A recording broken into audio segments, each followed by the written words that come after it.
বিভিন্ন সময় দেখা যায় যে রক্তের একটা সংকট দেখা যায়। বিভিন্ন শাখা সংগঠন ক্লাব বিভিন্ন সময় রক্তদান কর্মসূচি পালন করে থাকে। তবে এবার গ্রীষ্মের দাবদাহে রক্তের সংকট মেটাতে এগিয়ে এলো পুলিশ প্রশাসন। গত 12ই মে আসানসোল দুর্গাপুর পুলিশ কমিশনারেটের বারাবণী থানায় রক্তদান শিবিরের পর এবার এগিয়ে জামুরিয়া থানার পুলিশ।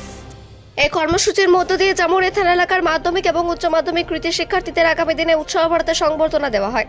এছাড়া super Shakti foundation, Jamuria lifeline super specialist হাসপাতালে, আসানসোল সদর হাসপাতালে সহযোগিতার স্বাস্থ্য পরীক্ষা শিবিরের আয়োজন করা হয়। আজকের এই উৎসর্গ কর্মসূচিতে উপস্থিত ছিলেন ডিসি সেন্ট্রাল এসিপি ধ্রুব দাস ওসি, এসিপি সেন্ট্রাল 2 বিমান কুমার মির্ধা, সিআই সুশান্ত চট্টোপাধ্যায়, জামুরিয়া থানার ভারপ্রাপ্ত আধিকারিক সৌমেন্দ্র সিংহ ঠাকুর, জামুরিয়া থানার এসআই সুভাষ বন্দ্যোপাধ্যায়, চুরুলিয়া ফাঁড়ির ভারপ্রাপ্ত আধিকারিক সুভূষণ ব্যানার্জি, কেন্দা ফাঁড়ির ভারপ্রাপ্ত আধিকারিক লক্ষ্মী নারায়ণ দে, শ্রীপুর ফাঁড়ির ভারপ্রাপ্ত আধিকারিক মেহরাজ আনসারি, আসানসোল পৌর নিগমের মেয়র পরিষদ সুব্রত অধিকারী, বড় চেয়ারম্যান শেখ শানদার, জামুরিয়া পঞ্চায়েত সমিতির সভাপতি ইন্দিরা পাতকর, জেলা পরিষদের কর্মদক্ষ লতিফা কাজী সহ জামুরিয়া থানার অন্যান্য আধিকারিক, এছাড়াও বিভিন্ন কাউন্সিল প্রধান, উপপ্রধান এবং এলাকার বাসিন্দা বিভিন্ন সমাজসেবী উপস্থিত ছিলেন। জামুরিয়া থেকে জিত মিশ্র রিপোর্ট, নিউজে।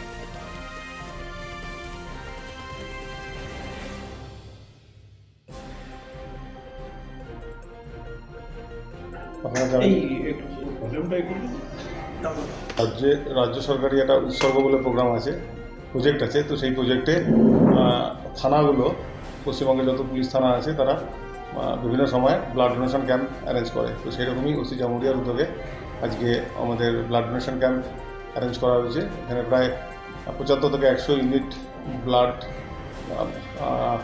আমাদের রক্তদাতারা দিচ্ছেন। এদের মধ্যে একটা বিশাল সংখ্যক আমাদের পুলিশ নিজস্ব লোক আছে, সিভিক ভলান্টিয়ার্স রয়েছে। তো এই গরমের সময় হসপিটালগুলিতে রক্তাল্পতা দেখা দেয় এবং রক্তের অভাব দেখা দেয়। তো সেই অভাবের জন্য এই টাইমেই আমরা জেনারেলি অ্যারেঞ্জ করে থাকি। এছাড়া সারা বছরে আপনার হসপিটালগুলির চাহিদা অনুসারে আমরা এই ধরনের প্রোগ্রাম অ্যারেঞ্জ করি, বা প্রোগ্রামের বাইরে গিয়েও আমরা অনেক সময় আমাদের পুলিশ কর্মচারীদের এই চাহিদা মেটানোর জন্য হসপিটালে পাঠানো হয়, যে যদি কোনো স্পেশাল রিকুইজিশন আসে। এছাড়াও এই সুযোগে ওসি জামুরিয়া তার জামুরিয়া এরিয়ার যে সমস্ত মাধ্যমিক এবং উচ্চ মাধ্যমিকের কৃতি ছাত্রছাত্রী আছে তাদেরও নিয়ে এসে তাদের সম্বর্ধনা দেওয়া হয়েছে, এই আশা রেখে যেন ওরা আরও ইন্সপায়ার্ড হয় এবং ওদের ভবিষ্যৎ লাইফ আরও সুন্দর হয়। একটা হেলথ চেক আপ ক্যাম্পও ছিল। আমাদের পুলিশ কর্মচারী, আমি আগেই বলেছি যে যারা 40-এর ওপরে চলে গেছে, তো তাদের বিভিন্ন আমাদের নেচার অফ সার্ভিস যে আছে তার জন্য বিভিন্ন ধরনের হেলথ হ্যাজার্ড দেখা দেয়। তো তাদের রেগুলার হেলথ চেক আপ করার দরকার পড়ে। তো এই ধরনের ক্যাম্প হওয়ার জন্য অনেকে হয়তো আমরা কুড়েমি করে যাই না, তো থানার হওয়াতে তারা হয়তো প্রত্যেকে পার্টিসিপেট করবে। এছাড়া আশেপাশে যে পাবলিক আছে তাদের জন্য এই প্রভিশনটা রাখা হচ্ছে, তারাও এসছে। তো এই ধরনের প্রোগ্রাম ম্যানেজ করার জন্যই ওসি জামুরিয়াকে ধন্যবাদ জানাচ্ছি এবং আশা রাখছি ফিউচারে এই ধরনের কাজ আরও ওসি জামুরিয়া করবে।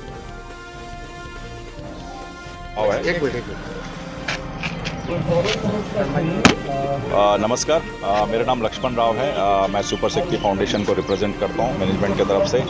आज एडीपीसी में जो इन्होंने ओसी जमुरिया ने सहयोग से हमने जो ब्लड डोनेशन कैंप ऑर्गेनाइज किए हैं, और उसमें हमारे जो कुछ स्टाफ है करीबन 15-20 आदमी जो सभी फौज में काम करके आए हैं, उन्होंने ब्लड डोनेशन किया है। और इसी तरीके का सहयोग जो है हम एडीपीसी में हमेशा जो है करते आए हैं, ठीक है। और सबके लिए धन्यवाद। ভালো, এবং আমরা জানি যে রক্তদান জীবনদান। এখন বর্তমানে মানুষ রক্ত দেওয়ার জন্য এগিয়ে আসছে। একটা সময় ছিল যখন রক্ত দেওয়ার জন্য মানুষ ভয় পেত, কিন্তু সেই ভয়কে জয় করায় মানুষ এগিয়ে চলেছে। এবং এখন 1 বোতল রক্তের মাধ্যমে আমরা 3 থেকে 4টা মানুষকে আমরা ব্লাড দিতে পারি। তো আজকে এই তীব্র গরমে আমাদের রক্তের সংকট চলছে মহকুমা হসপিটালে। এই সময় যে উদ্যোগটা নেওয়া হয়েছে খুবই ভালো উদ্যোগ, এবং অনেক মানুষ এগিয়ে আসছে রক্ত দেওয়ার জন্য। পুলিশ প্রশাসন থেকে শুরু করে সমস্ত সমাজের মানুষেরা এগিয়ে আসছেন রক্ত দেওয়ার। এবং সঙ্গে সঙ্গে স্বাস্থ্য পরীক্ষা শিবির চলছে। লাইফলাইন হসপিটাল আমাদের যে হয়েছে, সেখান থেকে সমস্ত ডাক্তার নার্সরা এসছেন, স্বাস্থ্য শিবির করা হচ্ছে। এবং সঙ্গে সঙ্গে মাধ্যমিক এবং উচ্চ মাধ্যমিক